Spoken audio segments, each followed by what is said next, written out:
This week, Congress returned to Washington with plans to advance a budget reconciliation bill extending tax cuts from 2017, increasing immigration enforcement funding, and cutting overall spending.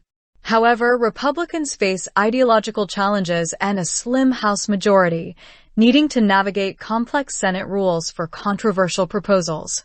Urgency is added by the need to raise the debt ceiling by summer, and collaboration with Democrats will be necessary for appropriations, defense authorization, and the Farm Bill, with potential bipartisan efforts on artificial intelligence, AI, online safety, and energy permitting. The Senate confirmed David Perdue as ambassador to China, 67-29 vote, Warren Stevens as ambassador to the United Kingdom, 59-39 vote, Thomas Barak as ambassador to Turkey, 60-36 vote, and Tilma Fertitta as ambassador to Italy and San Marino, 83-14 vote.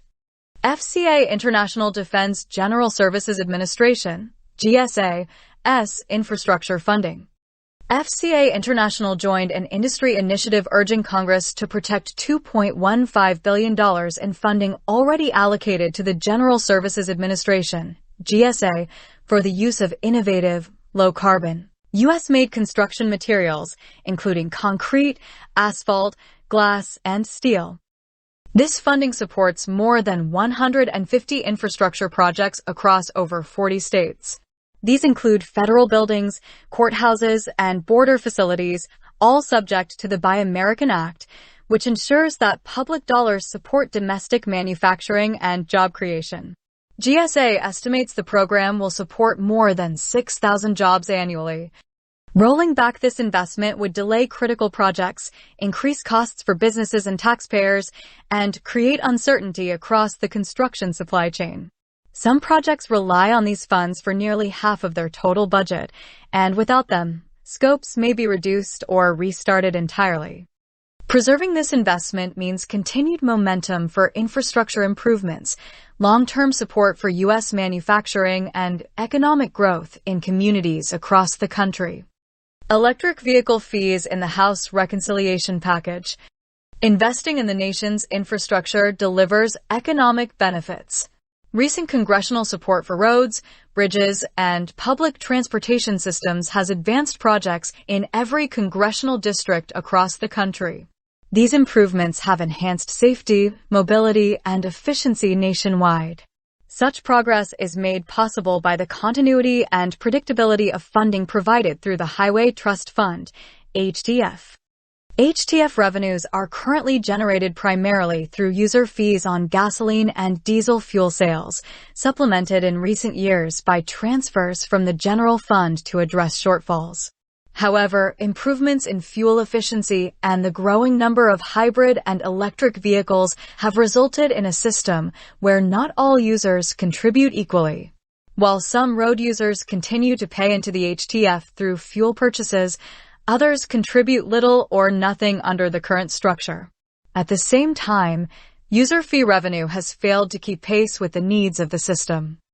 To address this imbalance, comments were submitted to House Transportation and Infrastructure Committee leadership in support of including a fee on electric and hybrid vehicles in the committee's upcoming reconciliation measure. The comments also call for dedicating any resulting revenues exclusively to the HTF. While such a fee would only partially offset funding challenges, supporters argue it represents a step toward ensuring all users share in the responsibility of maintaining the nation's transportation infrastructure. President Trump's Workforce Executive Order.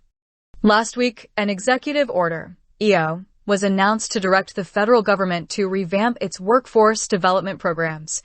The aim is to support reindustrialization, economic growth, and labor empowerment by providing U.S. workers with skills necessary for high-demand, well-paying jobs, particularly in emerging and industrial sectors. The EO would do the following. Strategic workforce overhaul. Within 90 days, the Secretaries of Labor, Commerce, and Education must submit a report identifying opportunities to integrate fragmented federal workforce programs, eliminate ineffective ones, and realign resources to meet the skill demands of growing U.S. industries. This includes recommendations for administrative reforms, program consolidation, and better participant experiences. Focus on alternative credentials and upskilling. The report must also address how to promote skills-based hiring by identifying alternatives to four-year degrees and investing in incumbent worker training, especially in areas affected by technological change such as AI. Apprenticeship expansion goal. Within 120 days, a plan must be delivered to surpass 1 million new active registered apprentices, targeting high-growth industries, enhancing program efficiency, and connecting apprenticeships to education systems via federal aid and career technical education laws. Transparency and accountability. Agencies are directed to improve public reporting of workforce development outcomes, particularly employment and earnings data, to ensure programs funded by federal dollars deliver measurable benefits to participants.